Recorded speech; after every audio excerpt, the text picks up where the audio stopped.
pa na ko ni pedue no mu and it says ahoden ahye dem say this way chocolate drink and the coffee drink or tea ebedin komo ene ayi nso anu nka ne mrahye bedwani onunyamfo Samuel Ayipe ewo menchen owo menchen ewa ha yo owo menchen mpiringe ya me no rekasa de otimi benkum so owo menchen ewa ha sanso no nyamfo Edward mi name Abambire Bawa Bongo mrahye bedwani wono nso ete mensani faso benkum so ekire ona bo akwa bibia adom na ho so e anyame adom aye mrahye bedwan boko obia ho ye Bongo a confirm da wana se den na ho you will confirm your nintwie I mean typically a farming community and you will the o expect say obehu enough no you will be nyina bi wo ho okay and then me so me expect say benya bia read this week a confirm enti kanomo dia woma ho no nom dia ba mate a confirm kwa he de pa true ona bo wo no nkisi na wo me bo nkisi wo yende oba wa yewo banchi yewo bro yewo koko brofre wo pa brofre okay yam brofre na wadi gina omo traffic yewo Peace FM ni nyina ho de fi mo ho kura no se wona ka ebro eba fresh you na America ho asem ha ebro ba no hu se ebro ba tam ebro ni ho ne fi efi chichi wi na chicha mantie so ba patam na crab kase otoase wona wode brofre no wesinsing na bas na befa wan ahemrache I don't want the abroad ya de na abroben so ho pa ani mo ne ma ho asoro kan me ho so sa ya farming community no ani me wi ya no ma bebre se menya anuanu de bra be ja asase na oh meba na nsan anwea tufu de na wa ha adwe na so ye be hwe me se ama hoku ya no nya I have star bi but wo boa esi to so sa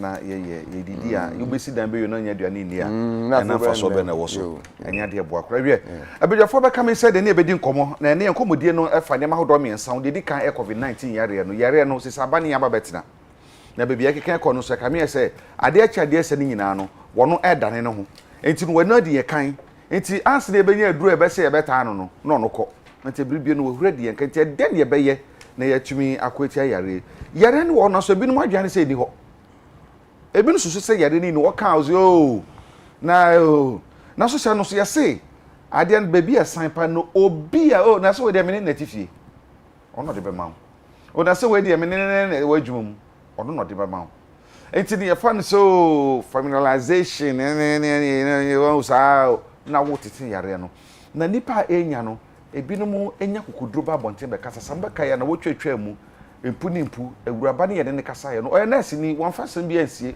o kan se o kan pepepe no wanya bi na sofo pani ba ko so wanya bi asofo pamabaka wose wanya bi na ono waye video ewo abonten aba waka se do bebre se yare no ayade a ewo ho pa na ye beka ho asem na so ono nya kokudu aba abonten aba ka se wanya bi a na wonso wontumi wan fa na ne beresam a na and atoje wa ese yehwe na ye ka ho asem self medication obi onye bi oso menya COVID-19 ni bi no wa frase be so wanya bi dia ene kokoto we na nom na ho beto wo se enya de boa kra nti eno so ye behwe na ya ka ho asawansa na wo mo bi wura Ghana he ye so mo sanko mu kuro mu na fe ne de bi so Supreme Court nti ene be ye don hwuru ba ko da ene mu ene be se adwumu de wi straight away to Supreme Court na fe de ho bia na de ho nsemo aba onabo Samaipe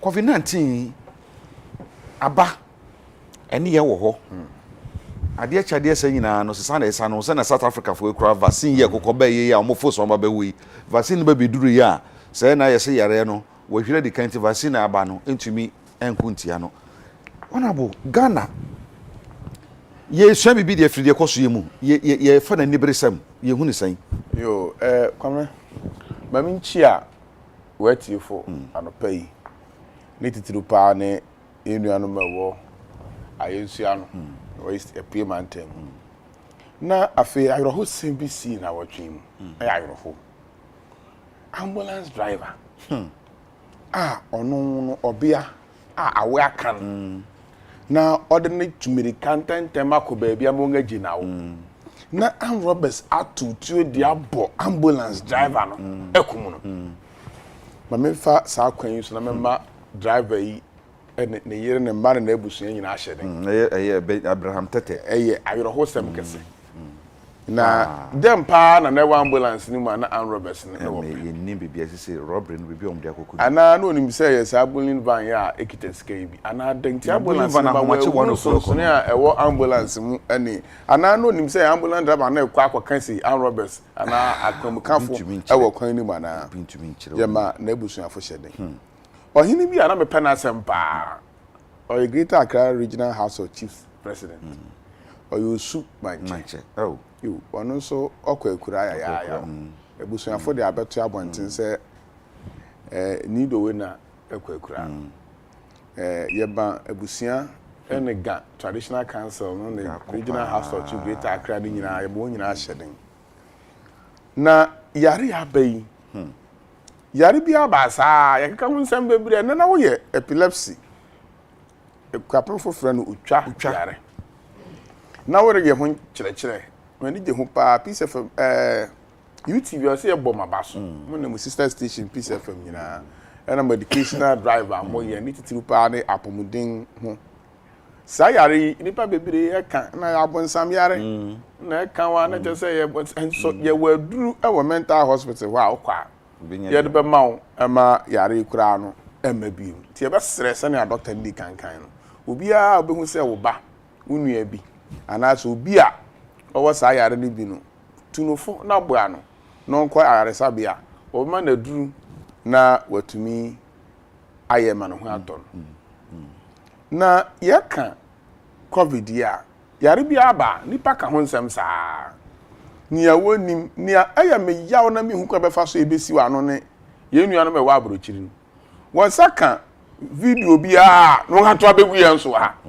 atemi bi a onipa no odi ade ne ba no onipa no kasa no utumi hu se nimdie pa owo wo yare no ho esa so se obi di detumeto si my vaccine wo de ba me yenwo na abrofo pese wo tore bibifu ase na wo ba SME baby milk na ye mamofra no ye wo gana se bifu pese wo abrofo pese wo tore yan ase a anke ye wo abofra no toddler no ye de bibi begu SME ni mu obedi onyin benya ba 20 years no wewu wo tore yan ase toothpaste no ayen emu ahen ye wo gana sabro pese wo tore yan ase a nam na wo de begu chicken parts na ya wen want me some be mfa ho na won to na wu no won tore yan ase wo de fa vaccine mu no won atore yan ase wo ni mani bi ho a e wo se ye nso ye tena se na wo saka material na wo bo na utie wo kasa se ne sebi tafra cha ye ni scientist ye ni doctor for Ghana ha vaccine no kwamra anya se wo de ba ya ade nga je ni ya wo ye nso ye je sample na de akonoguchi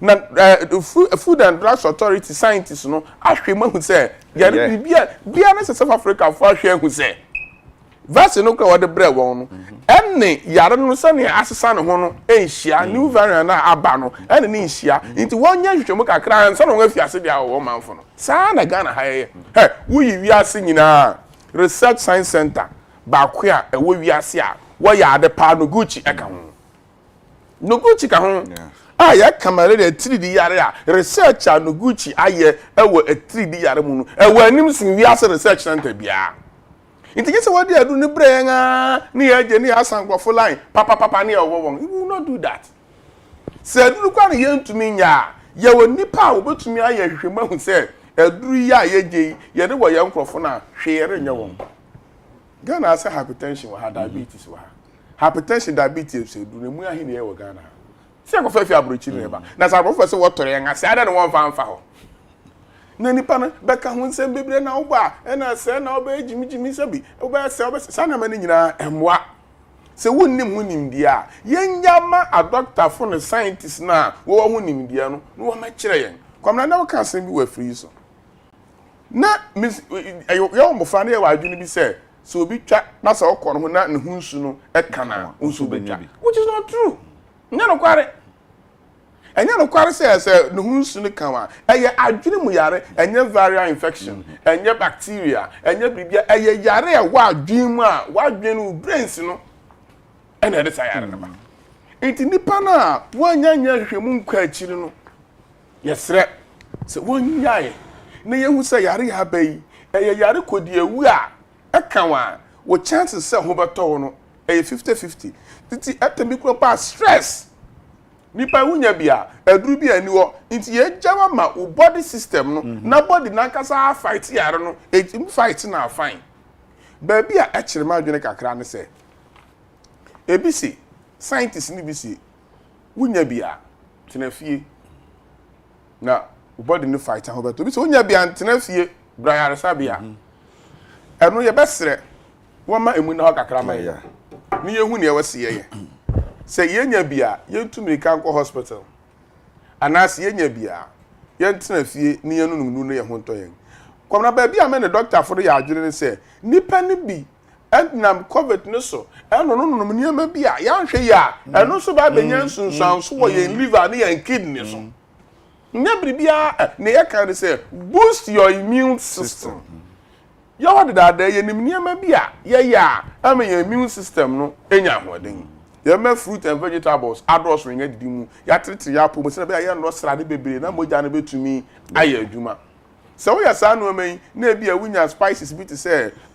akekaduru mentia awerewa eno kura no se wo di ni bebre so a system no so emwa na te se wo liver no wo kidney no e se wo ya adwuma traso ansa no ngatumi adigest sa enu man ma na ona boy pe na me bisa se me no pe me start program me bisa question be say can't we do it on our own say yare no obia ni bebi free bebi e ba ne bebi e de e beko ba ye nim say immune system no ye very strong e betumi abo ama yetumi agina no Ghana o ye one ma hodro bebre betumi e de abo enti no ade enti na ye nya ne say ye benya aben for experts a omunim aduane a ye bedi e betumi ama yetumi boost immune system no na o my research e so mo ye bia no mutubi ka say Ghana ye ka say ye aduane mu de mu a ye momodin say this particular food when and see the time say this is well Google says ya na ebobo ho dawuru fruit ye we Ghana have bia vegetable bia Google says ya e be ma on health benefits and how many people go anything na ya mode dietitian e ba ma free nti na me bisa se yetumi nya na ye ma publicity ni nya sa dietitian na mode ne ba ha no e mo fa no call radio so say say nipa ni bi ho wa sori we afifi otini ka mu onna kwan a wode be hwe TV but radio di otie na emu a eno pa ho a ye ne nanom na won ko school da na radio ni TV nya common to them no kwamna sabre no na wonim ye we se wodi no wonya wode atemi bia e ya kwantu ne nyuma ye ne mra ya di fifie no eno na emu a ye nti ye besre common orange na making kan ye maybe wonim say watermelon e wo acid content bi wo ma e enough for your body system higher than near COVID-19 no betumi understand. Nti no apart from say boost your immune system no esen wo acid e bi e be fa digestive system ni na aboa wo ema infection bia na e wo digestive system no e betumi akumase watermelon banana nti we don't need any scientist to prove to us say we surround up na ke be ye when your stomach is empty no yempa aduan bi ayanua because science am ye who say aduan yemfa nka agya ya ahoɔden ewo mu no ɛdɔɔso sense ye de be ka agya okomna say wutu kwan kwa abrochiri na akɔhwɛ abrofo kon ofa so didi a bebre na ani ti na covid ni kumu ansa wutu kwan kwa Canada na me call mo obi aduan bi ni pa bebre atwa ho ahwe obi apese odo bi dem so mi ko to bi na me nhwe wonim chicken and the say ye wo say sugar say the other found from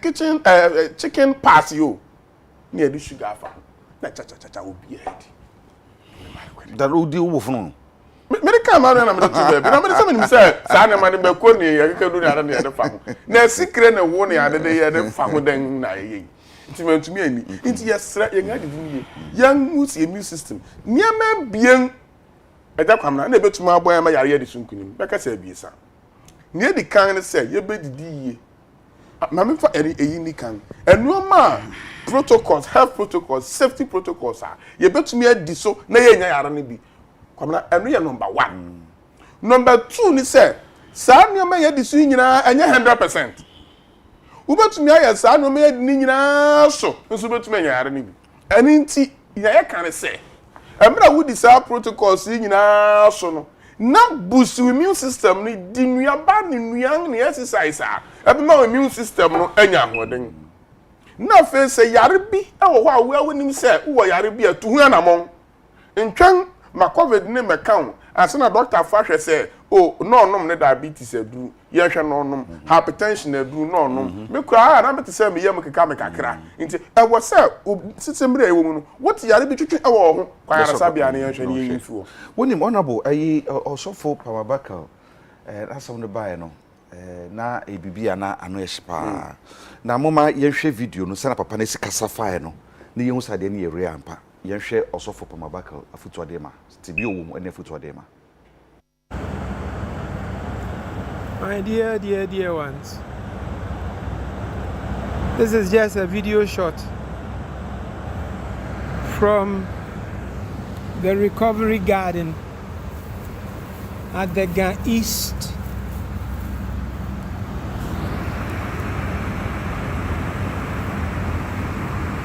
Infectious Disease Center,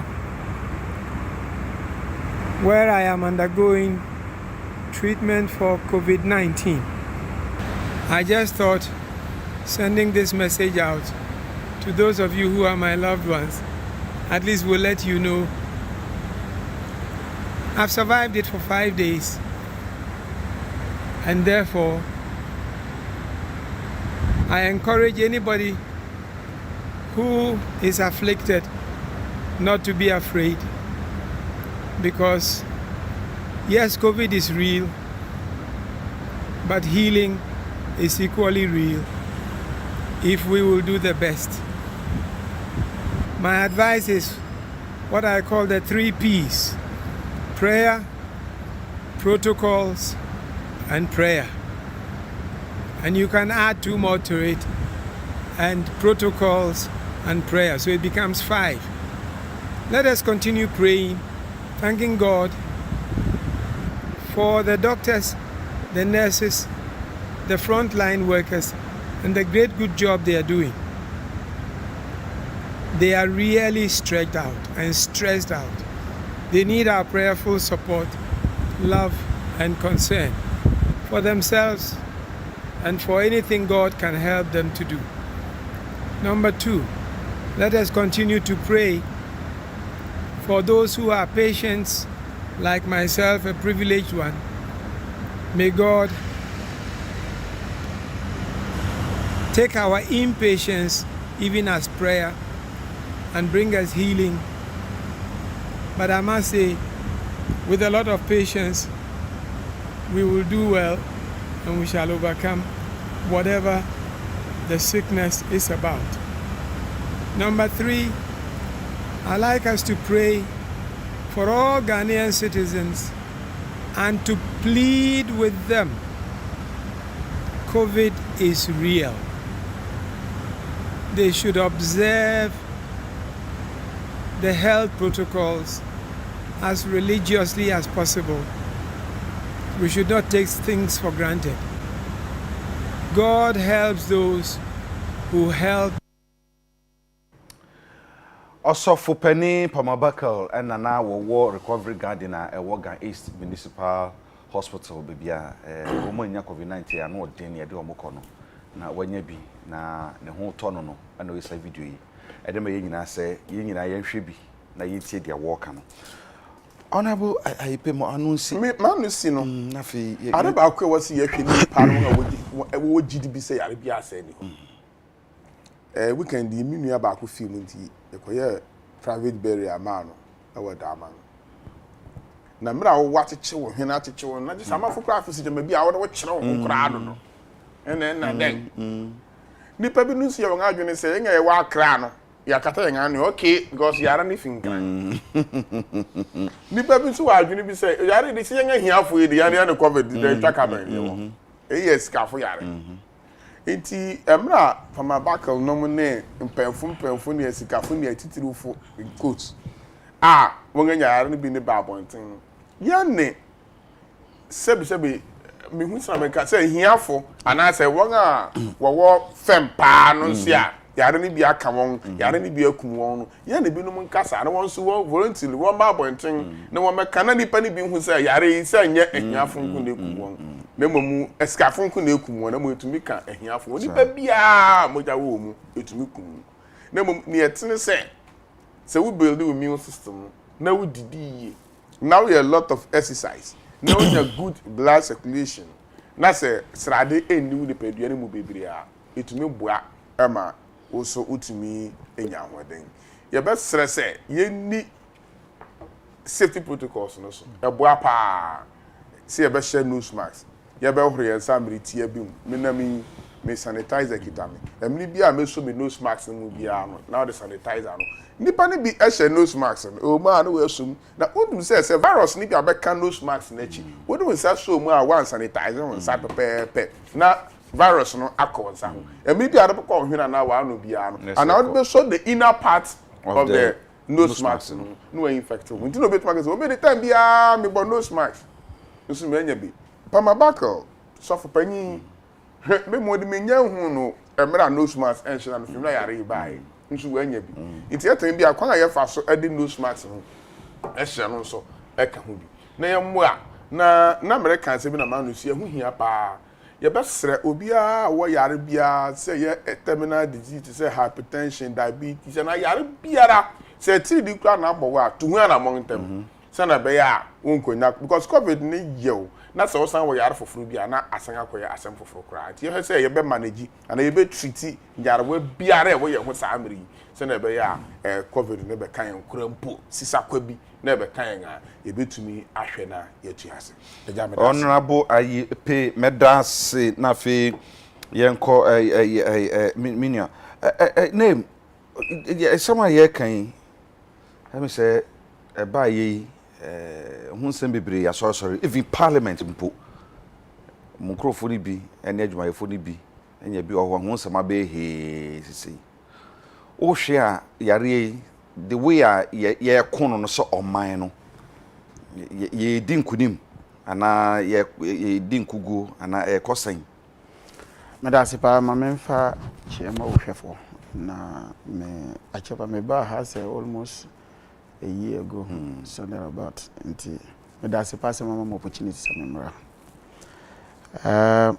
just to before me respond to a specific question no mame so me can't hear the menka about what me honorable Ayipe kan wa hano luckily enough my other life na me yegmo FDA okay Food and Drugs Authority. Na me yegmo hano so at least I have a fair idea about how the system works and so me say e droba Ghana na almost subjecting to test ye wodi etimi di ma ehun say draw ye good ma ye nkrofa na say nye good ma because staff of FDA they are well trained and at least I would not my very short experience there as also one of the inspectors them say a place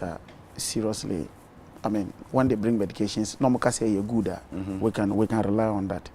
And those videos now, a free approach, na say for Ebano. I think that they should disregard those things. Okay. No more shit on there. But who be some specific question? Say, Tokoya ye queen, ye be din kunima na. Minya, maminka sembi. Ma can't deal with other platforms. Ma can't have you. Look, o share. Generally now after March last year now you recorded first 2 cases now we share as a country now as a obia aware say ade say be dangerous ujime beku and the reason is say na yare fofo aba scientists nim see omutimi handle case no o yare ne kawa na I say omunim di ombeya ma omasa yare but at least near him say the betimi aye yare ne enka and your friend say protocols no the buy we share the early stages na near one from March, April, May, June, July thereabout maybe leave up to June, maybe. I said, now, Obia is serious on these particular protocols. The moment they started registration for the new voter register, just check and see. For Adrian Sako, from one money, started to see a slide. Because we had already gotten crowds are no more register. Which means the protocols and crumple being respected protocols. I remember very clearly. I said then candidate John Mahama. I say or call around the registration centers or Greater Accra after 2 or 3 places or Jaye. The reason was because we was not crowd na abano. Nkofo bebre ho no monhye nose masks. And so because of that Nintino or an agency no or just Jaye. Yeah. Because the crowd was coming. Then elections. Nature say nyina koda. Near refi kwampo say yarebu ho. And that's why I think that first responsibility is leadership. You can demonstrate say you're good leaders because of your. And I speak because I'm a politician. Yeah. I equally saw it. What you say? To say, who's a crowd? Pa no, you know, over to my kind best and perform me and sepen share nose marks. They are coming and share nose marks. And the proximity was not like a yes or just and these things were happening, and people were getting this disease. People were getting infected. And a Christmas buy. Christmas buy the same thing you did firm. Unfortunately, the only time I Ghana started to say I can't say and me I was stated it. When we started having hype saying Kofa, like high profile people started to move. And I'm saying oh yari sabo. Meaning I'm not from March till December. We share the total number of deaths. Was roughly just about 300 and something. I'm not too sure the figure. Now me will figure. We share just January and just first week of February. We've recorded over 100 deaths. Just within about 5 weeks. Meanwhile, the first stage, for about almost 7-8 months. Now we share Hagwa just almost just 5 weeks. Over 100 people. And yet they yet me recorded. Because me baby ni say ultimu say obi was sorry I say oh manya malaria. On say sentence no so I say malaria. I say manya malaria. Obeko ni fi o say oh dey na here no say oh onya malaria bi na ne hwehwa no wu. Meanwhile maybe na a different particular type of disease. Me madam for me ni ye adwuma for about 7 years or Ministry of Energy. O share na adi nyina start say oh as malaria be hwa na pum it's COVID akum. And so we share generally your attitude towards yare no you could die as a people you could die. 2 my next point I'm saying say we share say you say there's evidence say South African strain e wa ha you say UK strain so ha say me no woni say ya lucky land borders ni sea borders baby I can quite you say you're charging for $150 until just the last review now President Carter said we're reducing it to $50 but $150 to be able to test. My question is how did these people enter into the country? And your question authorities was men say obi ayi bone but me pa say how did they finally enter into the country? Because from South Africa omutu na omutu so a omufa through airport so no omufa no ye omujiska no my test. What has become of it? Is it the case say we share that example now yema about nipa no minimum station report here said but it was all over the place. Obi or call Nuguchi e call your test or yeah positive. Meanwhile he was supposed to travel. Or kwan so around 30 minutes time near friend no. I can just say open see your test negative for 500 Ghana cedis na beje. Or the call yes someone. E dey be na si wo airport ana.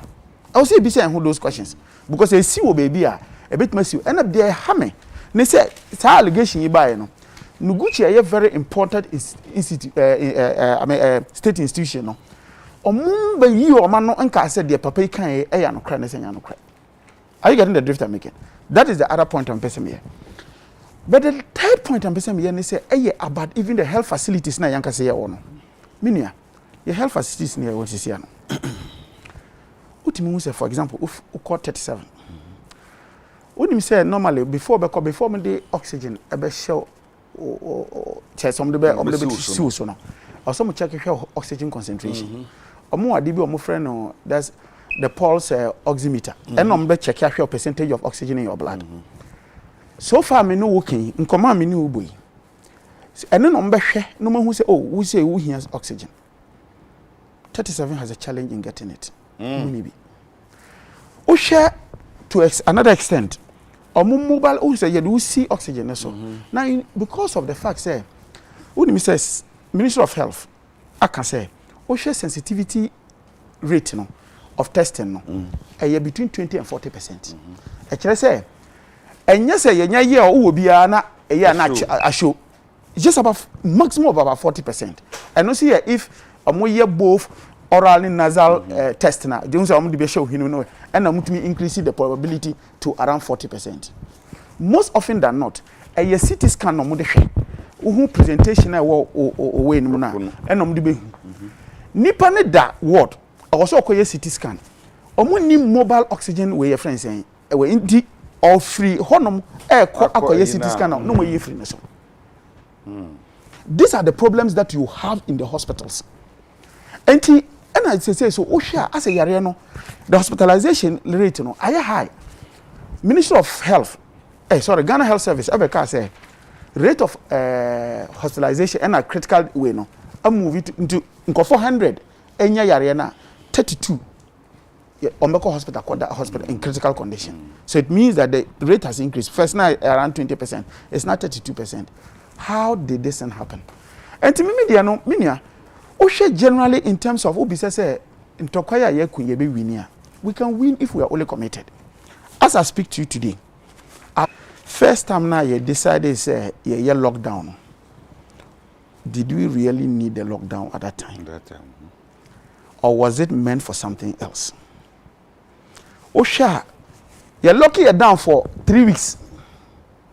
Eji is free stabilization fund. Eji is free IMF. Eji is free baby ano ni ebiye. So o ma jomu sike wi. Ade no mo penny scan. O ma lock it down for 3 weeks. O ma J stabilization fund. O ma jiska from IMF. O ma jiska from private sector. O ma yewe no mbiye say enko. The question is at that time was na motive no was it really to fight the disease or the other we needed money for something else and to share COVID generally me feel say as a country we must begin to be a bit more serious say nkofo luckily na vo share we no so baby ha me pa ne say check and see where numbers ne doors baby numbers ne doors ye baby health facilities ne ade no testing centers no doors for example, over here northeast, over here numbers now northeast, very low. But you need to also go and look at how many testing centers now northeast. Share, for example, there's another region, Savannah. Almost very low. Share, what is your friend saying? The testing centers now. Is it the case is saying because testing centers in you was our problem no? Me ba hasiano I just decided to ask me who say me say mo chlorine vapor ya mo use who has to sanitize the environment. But my first question me be say and say because of obisa parliament assembly me be say nti workers am ha say we building so and the people who are working here are many and so they despite abaso.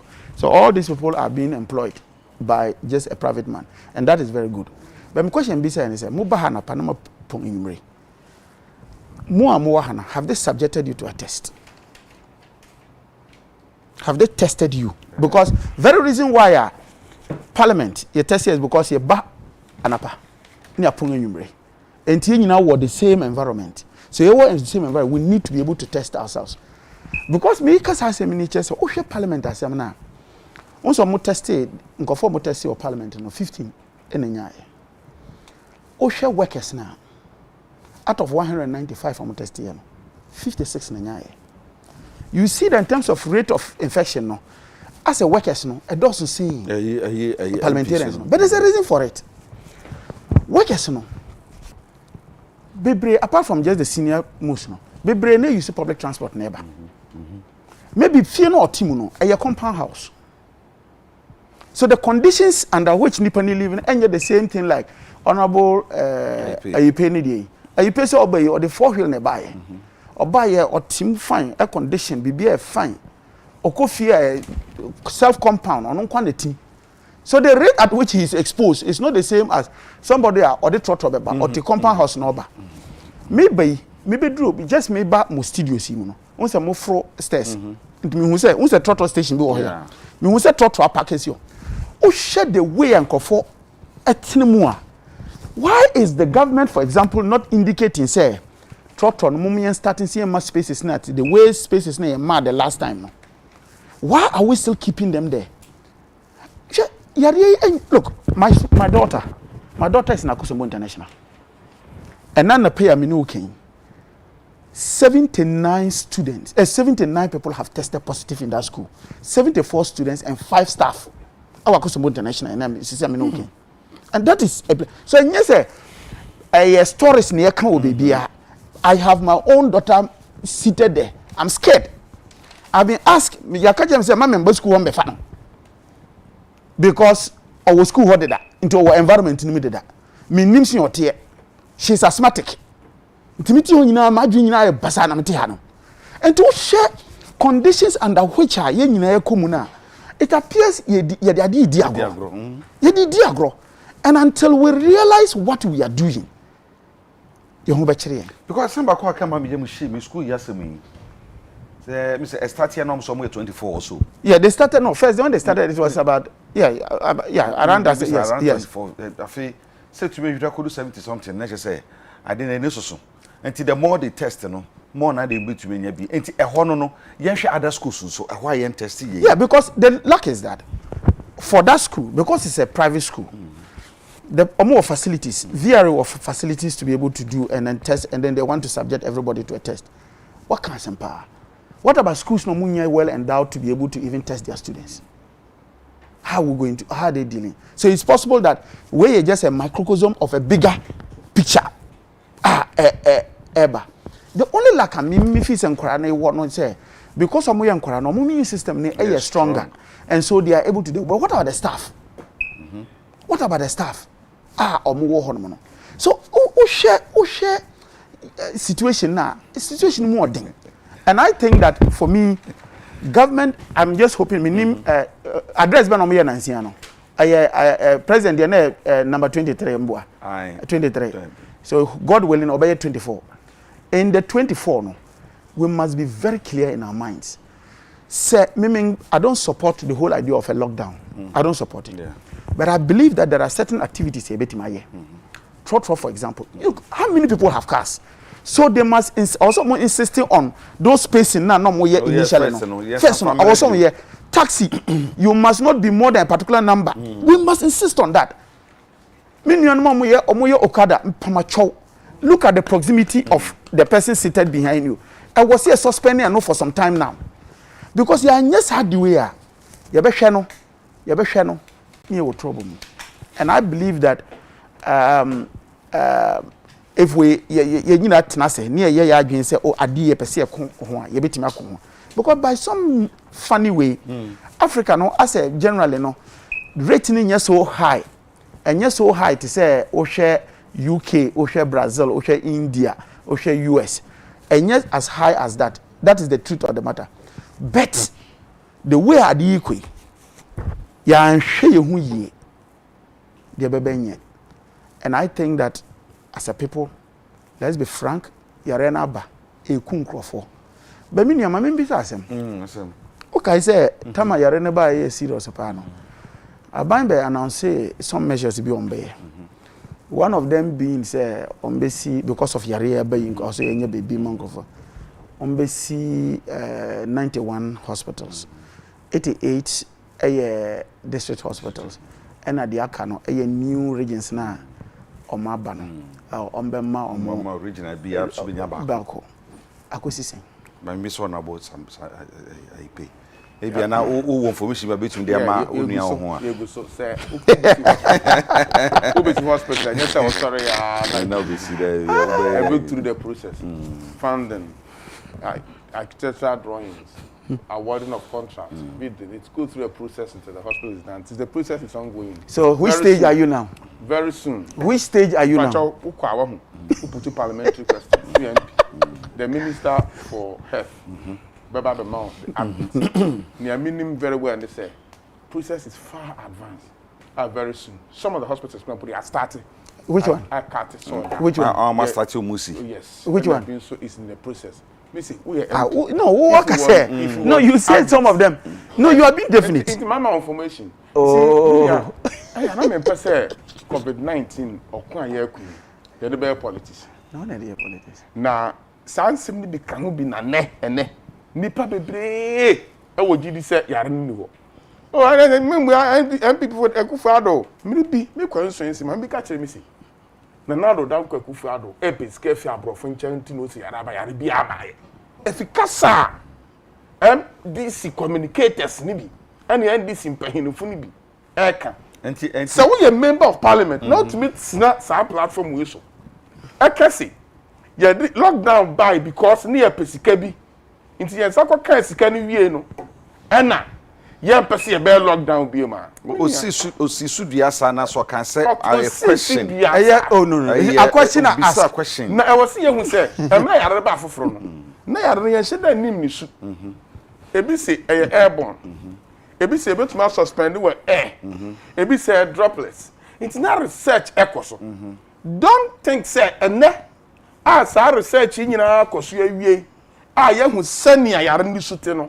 Measures na ya de ban fiti ase no sa measures no anu ya na e besin akitam hwe research kwa nanim kura no e be kakra no dead bodies no kura e be jama e busuafo akosie me nkase very soon but research e kwa nanim no sense emra ya research ni nyina no ne ye hu sane ya yare no obehave na protocols no ne yesesem nsakra ni bi e be tight nsakra ni bi e be loose intimia ana ya ni nyina ye ka lockdown ya de niam bie na tutu hu ya be hwe yare no mpempensu ya du ana the risk factor ana how e de beba ana economy na ya manage no so se ya hwe ni ye na economy ni collapse kura yare no be den ni ya manage ya manage this kind of manage you ya manage se economy ni break ya you to manage kura na are we doing enough when it comes to that ne kono se dia ye kan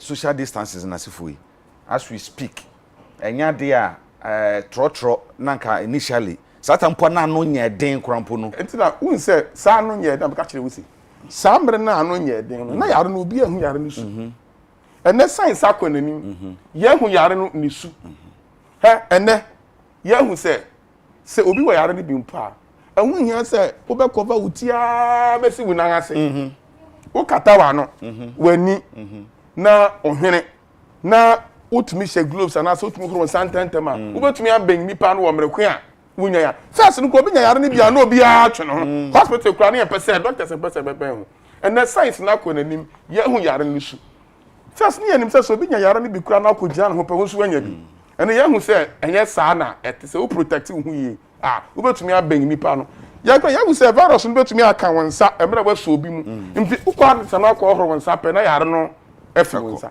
nti ya research akwa ngani mu bebre it is yet na afriso ni ya can asif say government nya hwehwa the whole world be biara na unity biara we wiase si ya kaka countries and governments I mean kind of government abaya wapon hu modern this shey pa agukwan mu ama yare yatumi akwa yegu so kwa Ghana eka hu bi emi bi krampo ye reti Ghana was the third country in the whole world and no maybe ya shase a year ago about 8 months ago I feel in the US ni UK akukudam fo no kura afi no wo shase ema ye fi ase say oba ye be detain no ubedu Ghana ha ye be detain no for 2 weeks ni attest wa hwe aban fa hotel ka na nipa gu hotel a ye test won na US na o ma enter free me kai say no enter free obi the message bi brem ofia ono so ka wo mo na efi amanoni ba ni bi yes ama ye rekoto hotel bo airport side ho osono mo nipa 62 and now ye be form sample say omo ko ade akwakoye na maba ade results aba oso tena ho for about 10 days obi amabio the 12th day no and oha na na wanya call from reception ho na yesi kufie wonim ni enti se onya bi se wanya bi resource bi ama atemi bi a etumi ba no sa so ye testo now we negative and fairness be for catch you oh yeah test no we negative into kofie e bi won say a because a parliament ye ko test sa na results number anti e free bi say no so we are wunya test bia no na say we free negative etumi ba na say tell bia they are dealing with so many issues say we are why negative no there you for say kofie is okay but me for say you communicate e bi na see we parliament Inti na make say parliament leadership and speaker and etemi bia parliament ye what image bia we are fighting for the image. I don't know say that's the right meaning. I say you want to build the image of parliament. Inti nyema bi wo ho a ya prepare ye ho ba abonten ye be kan ama amanfo no edwon anu egu parliament so. Information na manya fi parliament ni say nipa na anu manya positive for covid. No one ko fie ni won na parliament no. Na most of them no kura just say most kura sankrofo ni nyina no na won akasa wonya aware say they tested positive won test ni bi ni obi say ote ho na obi be signal ni say the leader say on kan chire disi on ko fie no positive and sa no check ni phone hu say that moment no kura no pana ya san the test say we positive no no akasa on call the test message on hwɛ na identity what test ni pa no positive yenim say health report secret and confidential one friendly panel and one-on-one and can't change this year test results ni and so now the list na come speaker na leadership so yeah test no nipa 15 are tested positive and so now the report no be leadership no na say nipa 15 what friend one as a medical director no what friend one-on-one and one on how they should take care of themselves before you even have to seek their consent. I was saying me and now the medical report Dr. Speaker of Parliament. You have to discuss with me. Because my health status secret and confidential between me and my doctor. And we friendly panel one-on-one. Yes, you will test we are positive. But Mbrana say, as a speaker, my order say you're testing. Also, you man a copy of the list. And the command. And henceforth, Ube say, Kofie. Who baby and kwa better affect your family. Even your family be contact tracing.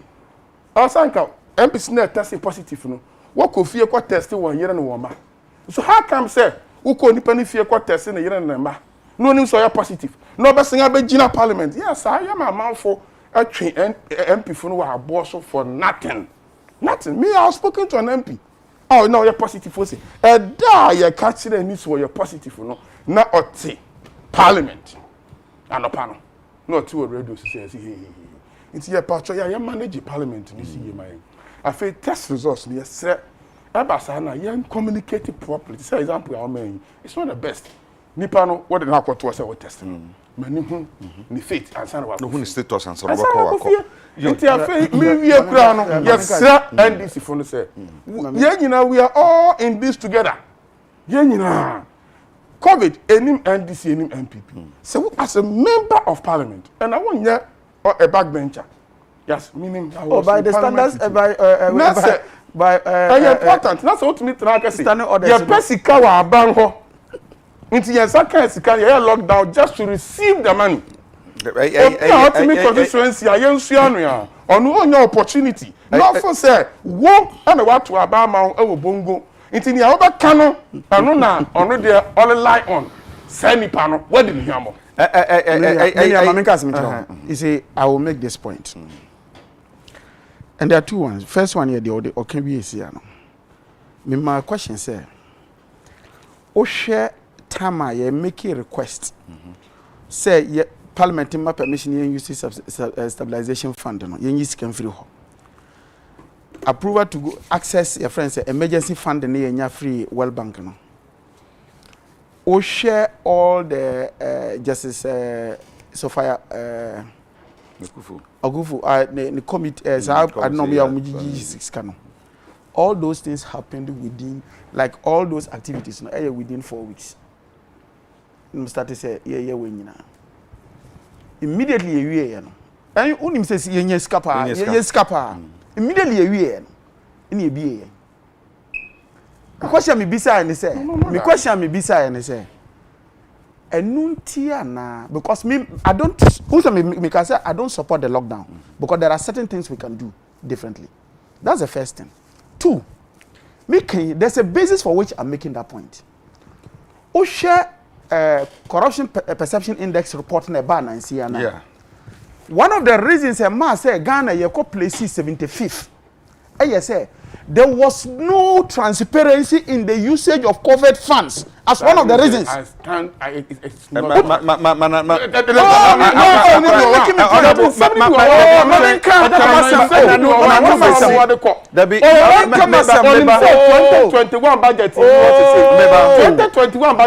It gives you the expenditure and the income. The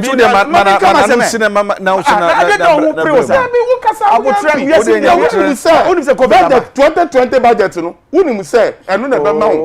the money was spent. Minia. It is a 2020 it's your man. Have you finished? Minia, COVID abo, and you can BP. China men can't some enjoy. Point I make and say, I me Edward Bowen Eka, and you end this in Eka. Me say, report here about a week ago, as a 2 weeks ago. CPI report no. CPI rank Ghana higher. Me say, now me in power. Ha! I'm telling you, go and do it again. And compare it to the previous one. Thanks be to God. When I finish, I'm going to retrieve the figures for you. Yes. And you know that the worst performance of John Mahama was even better than the best. Oh, I will talk about it. You know that. You know this thing. Don't do that. Me say, I'm say 75th year.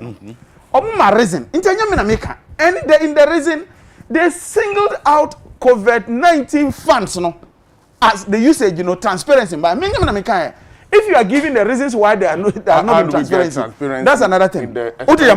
Of government. But me point, and that's the first point. And me continue to me be those questions.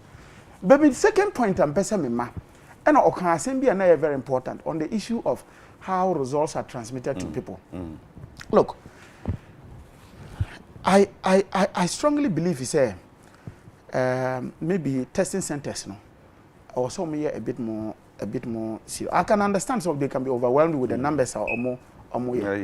But if I say me call a quiet tester, it is only fair that you let me know. Sure. Say because I said the very first time I made a COVID test for Parliament, me chance I'm and I'm a friend, Honorable Dominic Ayena. That's my mom's junior brother. Okay. So I called him and said, me have not gotten this test, Tino, uncle. What is the issue?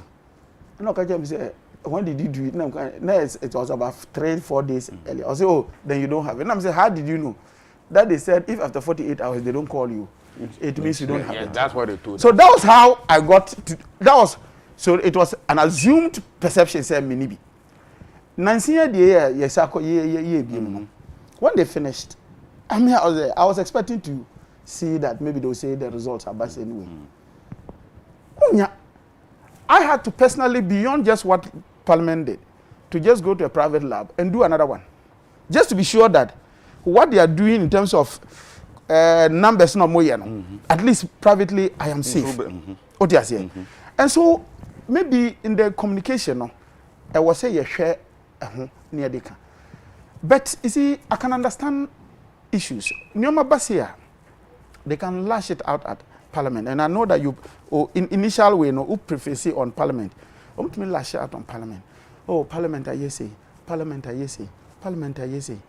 At the time, other places, now outbreak of COVID-19, Abba no be a can wasam no. Be a giant, ever can Parliament say 15 people are or still on Mubejuma. And now that's a bedman. Not with one crown or Monya and 15. So about 2 or 3 people be and now Omunya resource and that's a bedman.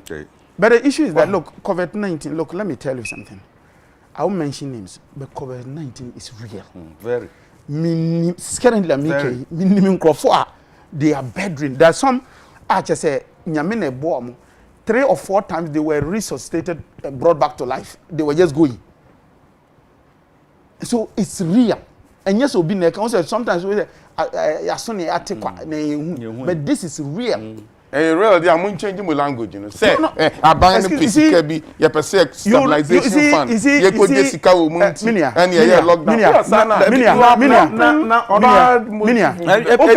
okay, legitimate concern no more. I say, but Minia, okay, I say, Mr. Timmy, come on. Make about issue of leadership. cite me as an example. So all of us are guilty of that.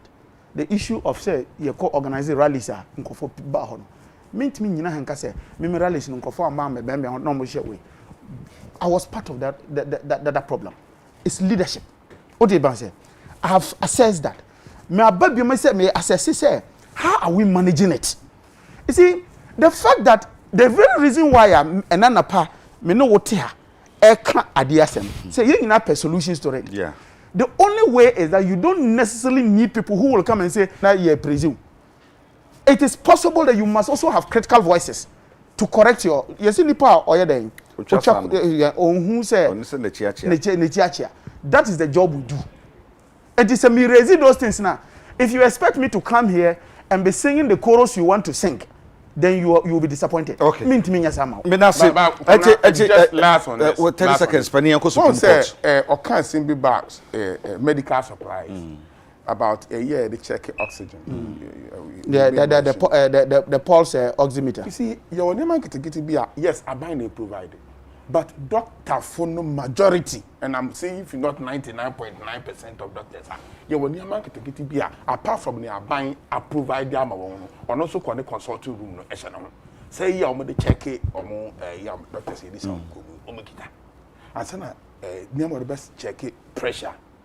Apart from Sabanga providing no doctor be one day. Are there the check oxygen?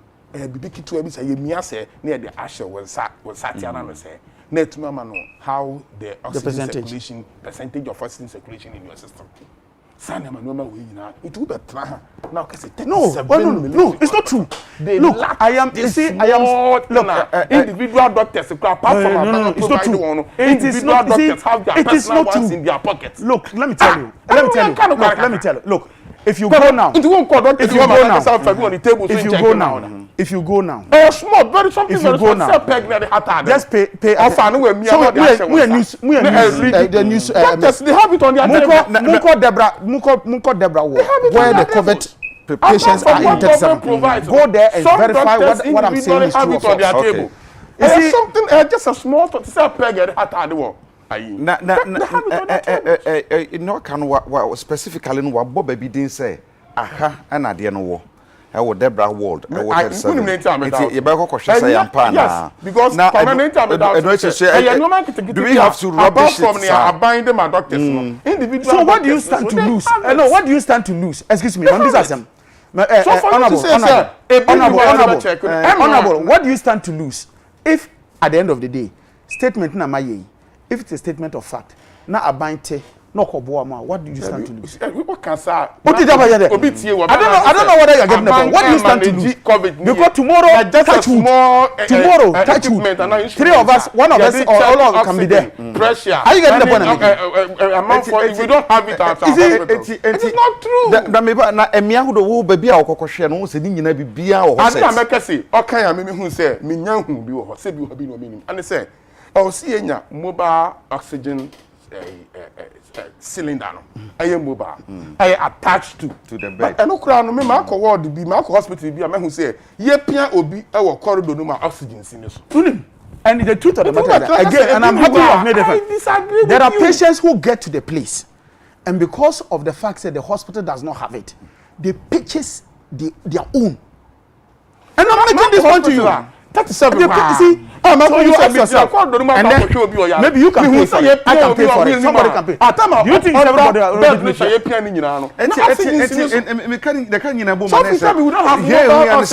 we should be prepared all the time, so at the end of the pictures, he said the whole Ghana mobile oxygen.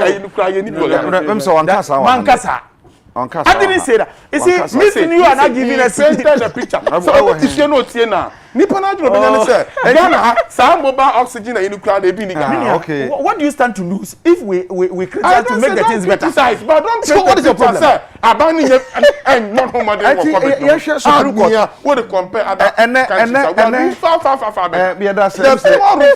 Yeah, exhaust time no bebre e wo to COVID-19 yes yes so say and no dey deep anti ye be hwe na ene Rojo Matinunu cross examination until be about 9:30 sharp na say yeko you always ma be edubi na omda so ekokot so na again this for about 2 years. This time I come back to in that. Omo ni nyina so wahu. But some person be just Supreme Court for some I can be a frame of contempt. Na dey okay. You don't need to be a lawyer. Kwamna. Man, yes, still admit Sunny and I make it. Asem na me bisa, wo na wo chirechire mu me asem na me bisa. What do you yet to Enti wo mu ni case. Na ni my friend for contempt. What the hell see here? But so far, we should cross examination on my year. They should look at your kind, but Dr. Pesa White, but arguments a lawyer, me lawyer, but Martina Hinfima, ye be assembly. Okay. Sir, Oko Kessi, Ubi. What do you call so could Java? I want Hinfi. I didn't. Makoto or Burma. Sir, ordinary year shedem. Not your bishow. Okay, no we reach a dinner and answer not off our year. Was me cotton say on the mayor a shade. Now, my friend, bow and put say on a bow, on my say, Papano, and the mayor a shade. On a bow buyer, or say, I am a cotton. No, oh, no, that no share of fun. One say, I dance no be dino. Any Nipanaga saw the petition by no. I say, court to the law on facts. The honor or he know that service say when the person of kwan on obi an shede mu keke wo kra do afra wa chiri se bra behwe wo obehwe ni mo ba to so da no so what dance na within e bi na esi wo Supreme Court se bia na in between time of frɛ no any time obedu ono no da so no da so na na nke be ka so odu ho mom no wa sore inti court wo dia sama e fact o inti no bitumi ko court I say he pleaded not guilty, but sentenced to 10 years in prison. Why court reporting that? That may be a to make her.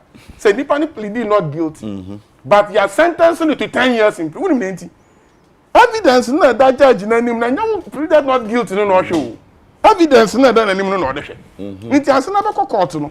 Na wo kita figure bi say me get this about your to no. Say na me nyan.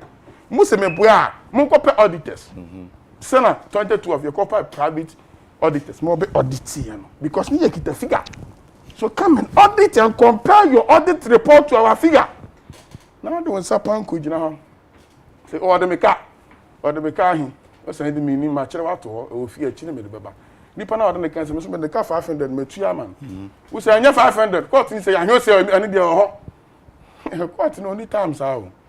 Who figure for court would sanka one more figure no to ho na yen so ye figure ni electoral commission figure ni ye call for auditors no audit that by audit na we make pronouncement it's just because of figure am continue to say enya no nkoa ekwamna enya no nkoa we tie se na we tobo ase ye nyina ya TV me that many TV nkoa me the phone e hwe proceedings ma da horoma me the call you TV online say see na me hwe na me TV ye hu ni yakọ edu be kura nipa no ase Yesu Kristo ni Peter Adekye. Also, I'm not talking for the petitioner. In some question, be when your lawyer need and what technicalities and I say, who say, no, no, any night. I say, yeah, who say, oh, see, you're quarter. Now, young development partners, especially international development partners, who say, you were quarter. You want support, what's what the baby or man. Mummy court kakra. Eti adoni adwen a wo susu se. But one you have to say, yeah, act. Most of the 2013 na adwen na 13 no. Yeah, the acquire we figure. Anything am auditors you never mad ko the 8 months. This time no yeah mra. So we figure be after that nya time this time no so e be bu asem. Ntumi ntumi te say na me be atwa mu a we be kwa kwatra. Democracy must develop. Ba o say mo pese development party na sen fesika mma. Na so man no nyama nkoyi enu ti na mo de asam no Supreme Court. The scripture says the out of the abundance of the heart the mouth speaketh. Maybe that was the motive until omko court in 2012 for 8 months. That is not our motive because you went there with facts and figures. With facts and figures, with pinches. Oh, because I had a good transit. It's man. And then the two upper hyper don't know. Oh, that no sense that I want to know. Who's a chance? My chance boko. It's on chance boko. Fact. On the politics are be saying when I can and teacher say only on basis of what I say. It's not on the question of it's my honorable one so and for me yes. Yeah, it's a whole process.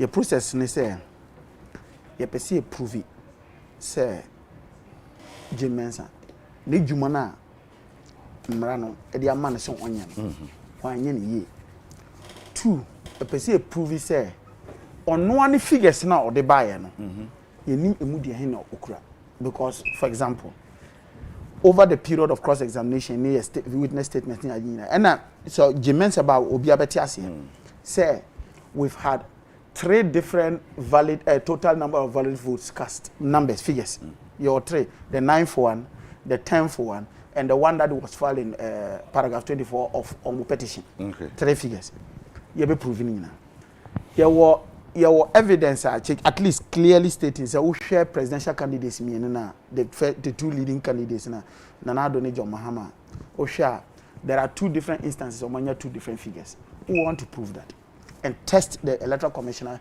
resolve on how to defend those figures. Last but not the least, your evidence say at least 11 out of the 275 constituencies the figures did not reflect what actually happened at the constituency level in terms of figures. And you be share almost summary sheets ne dey aka sam. Na ugina ho na o just say acknowledge no mine no. I didn't see the way how it was linked up to electoral your friend saying petition now Supreme Court no. But all I can the meet my culture on say ene Rojo Metelunu you be cross examine no. Obe akwete no ho te say Dr. Spesa White no. Will be able to demonstrate say from day one no. Jim Mensah because the essence of Oshe Omutu no Omu statement is to make the case say from day one no electoral commissioner chairperson Jim Mensah aye na dwen say there was going to be only one outcome ne say Nana Addo be president until that was the outcome and she started working backwards to see how she can validate that particular outcome now which was predetermined and no any APC approving until Rojo will be cross examined oba acquitting her very well at the end of the day we will be able your case say you will be able to show said your flag bearer car the day na your file and say clear all the doubts that were in our minds and the minds of Ghanaians. Ghanaians are watching and they are seeing it. Luckily enough, Ghanaians are very discerning. And yet the mene minia ejina ya canon on befa. And can sane the results that came in 2020 wouldn't have been what we saw. So for me, the Ghanaians will see who the AC Supreme Court. Tie asem. Tie your friend saying MPP ni electoral commissioners. Tie the judges nebeka. But at the end of the day, it is the mind of the Ghanaian. What is the conclusion of the Ghanaian and the key? Yeah, ko aye na amount for message kakra om dey ba yen kan ba mi asabi na fi yen soro so bisma ko usu or the protocol in place highest authority must be follow carefully otherwise it will still continue spreading. Juna Ade Usu say government awarding contract to contractors in hospital projects. The projects are hold on you cannot say buying Emma contracts. Juna top communities are mean yawe. Just say John so good morning Jacob laughing when I hear like some okay some feel my hand painting pacho. You be concern for frost na yahwe. Kwa Emmanuel I say o hwe show no kwa yen so that say wonya bre na wo hwe emfa ho say why or say a blessed boy say one yan tie say no smacks na ya mportifia bruchire bara no so no covid ni bi wo mu akon main class ade main class ade pacho kana na wa ko I was say yet as say scientists now be who the normal of days are virus no bet me living outside the human body and no man na import to fear bruchiri ba no ne ya dey afa as na packaging turu be du Ghana akwa na du be say 1 week opo you so by 8 hours na so say nipa hu anu we wu nsi nyama we bi na ya togu nipa som nti ya nyama dey agu ship ma ba na be di 1 month na be du Ghana ha na ka che me say virus no wo no smack ya fa the say some the virus no kwa share no smacks ni ma e be fear bruchiri be du ha na je more than 8 hours na abu anu no we wu no. Oh, Edwin Kwafo Aferi say interesting how the MPs are avoiding all the demonstrations, enjoyment and parties. I pray he do not organize any party for his constituents. I don't understand the question. Me say you say na a demonstration a parties in my hold on more avoid day. Na bon price among conquer party be a mamma constituents. And so I gathering the Berman house spread it papa. Na in Shiraba neck Hashama constituency also NDC for years serious okra omokasa amofo say also Ghana phone NDC focus on more kind say omushere ne bibia e de magana for Nana Kwame Sparkle one sound say Jacob Bristol my own MPP executive that they should come together and select one presidential aspirant for the party. Almost started. 2024 election will not happen. So how do we come now? It doesn't. Say I can't want some President Ukraine in the cabinet. I understand. Because I think one of the newspapers. China president look like start here Juma. Like uncle first. Is there time to start? MPP ni biara with me. See ebe we 2024. See we new. Ejina nanado down kwa Akufo-Addo abanyi. Juma ye the next 3 years then again mu. And then be kire. Mama ye hwa ne ye mu nanado down kwa. Na want to me nye Juma no. Obi an shelf in interest. 2023 na so ye nyina ya candidates this is not the time monkrofo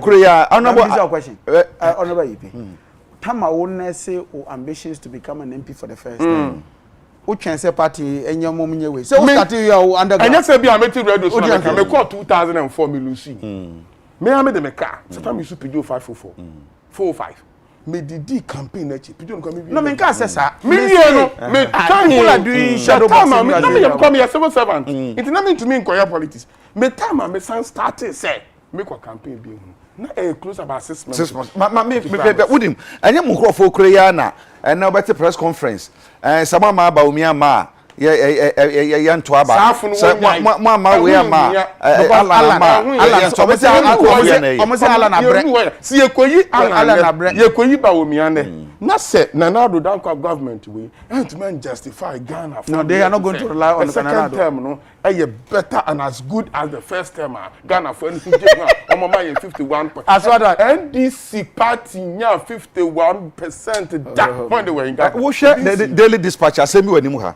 or say MPP's gains in the north will be eroded if Bamian is not 2024 fragment analyst. Nanado down kwa Akufo-Addo government is here to mo ehun modern and some Ghana for you no be erode yan against in the northern region. It ni ehun hia no kan pa no and say yebetuma no kwan na watuma form the government no. Na wa ya adwuma the two are mutually exclusive. Na Yakopon abe isa go be years go. Na ya tumi build the economy no. Based on that and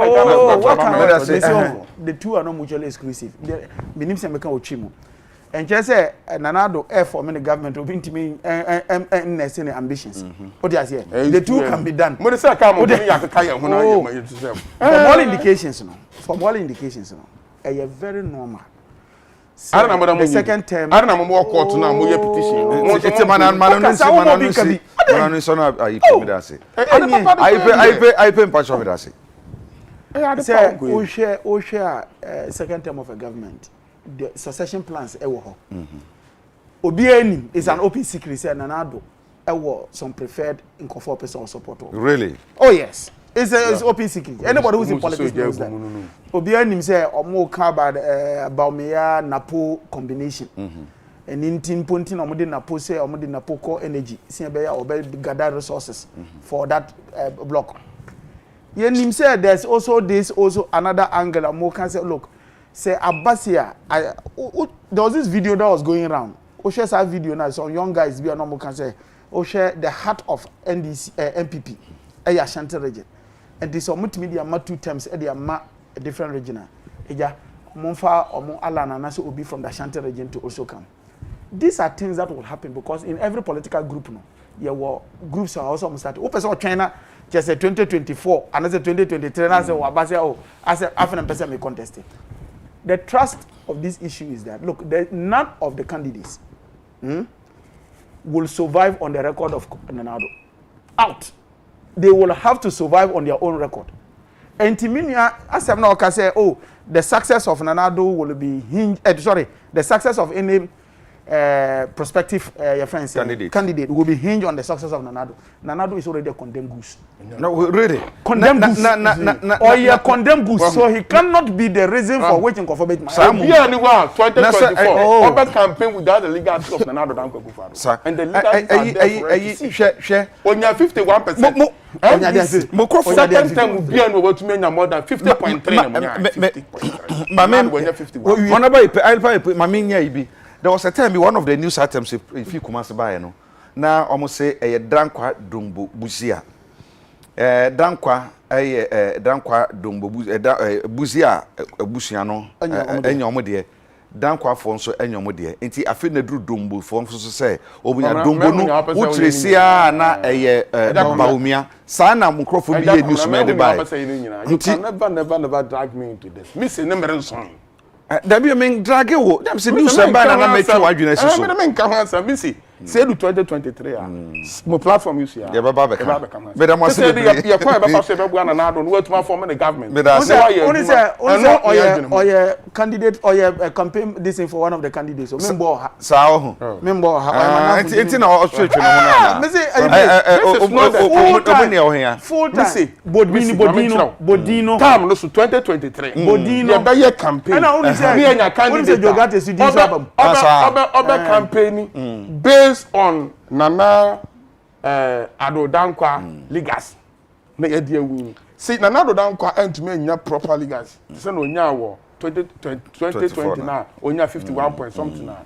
Incumbent president bia or NDC mu enya bi da no. See otumi yesa na tie hit it about something. No to am I to me about 55. It is happen for your modin be nyina no. Wo mu hwan afo so ye potential you be to focus on the buy akpa. Me try body sanka party no go be to me guidelines bi aba wo ababa point ya be kese samiri ya o president abi ye go say sanction. 2023 ye primary presidential primary so won go. Yes say mu bi no kwa na mase lobby man pe. Wo na mase lobby party ni be hunu party ni sanction. Honorable some me da was na no pay. En kan na sebe dwani ma yenso ano na o TV be kum se na fe honorable Edward Ahambiri Bawa. Nya Ahambiri Abambiri Edward Abambiri and many Edward Bawa keke. Ne yakwe onu ye bongom na sebe dwani wo so da was piso nya bre ba I confirm na me twen se bantam na fi da men kwan. I confirm ya ho kwan e the rough.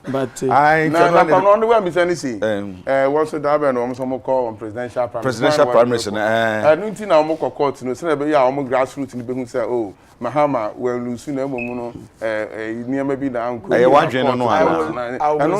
so they are doing that to create an opportunity for Mahama now so you wa hwe ne that oh oba miri bi abo to na ye nti ende ye nsuru kura one san fa number e be ni sunku ni sa wo nti hwan na mo de baba na wotumi de edu so e be de edu so fa kukudro papa me ntumi nya enuoma you see governor me policy match o mu come na let me akase me 9 years Dr. Hilal Liman PNP time na me na ye constituency chairman for Densueja constituency PNP People's National Party na me na kwa na be kita na bag hey Dr. Hilal Liman me na Dr. Hilal Liman ye nya tra on a round table pen after me na nchen iti me no me go party ni ma chanya iti you see a step by step nti any for dem dey ma wo share strategy omo dey ma na bi aba ba cheni pa won no for 2024 na mo so ma kire ana na ya sa na mo ma kire yan kire ya ba se ne ya koso eyi amusu munye mo start ku ne ya koso ni se eyi amusu munye bi I was saying, okay, it's too early for you to do something. Who? Like what is too early? It's young train. No, don't know create to Abama on form on the government here. And then all those ministers are in acting capacity. Why is it not forming? Yes, sir, you are disturbing the president from forming his government. Why? What is that? No, what are disturbing the president from forming his government? Why? Anything can say these two things are not mutually exclusive. Now, yes, we Mampeni after 4 years so abeko. Enti no also say Bruce so ntem na woni ye kokko enti say hu nipa ne ntem a. Somebody ye mira president form the government. Of form government you obebu man no. Ya man about 3 years bi no de abu man no. After 3rd year na be shen 4th year ni mu no. Na fe party ni say am I no lobby no. I was about to pay bibi ma me. Also aban ne pay bibi man. Aban also pay bibi. Oh, bibi dey menya some senior member of the party. That's it. I have been in parliament for 12 years. Okay. Me edu baby. Na mo tata. For 2009. Supreme Court na fe the ohobia de ho nsama ba se na edi kanka no rojo matinunu ene na ebetoto na no nti straight away ye ko Supreme Court era mase o chenja kopon ya do mo ye behia by the petitioner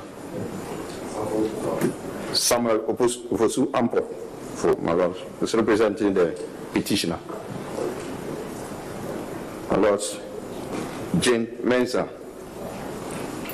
chairperson, representing the first respondent, Mr. Peter Mac.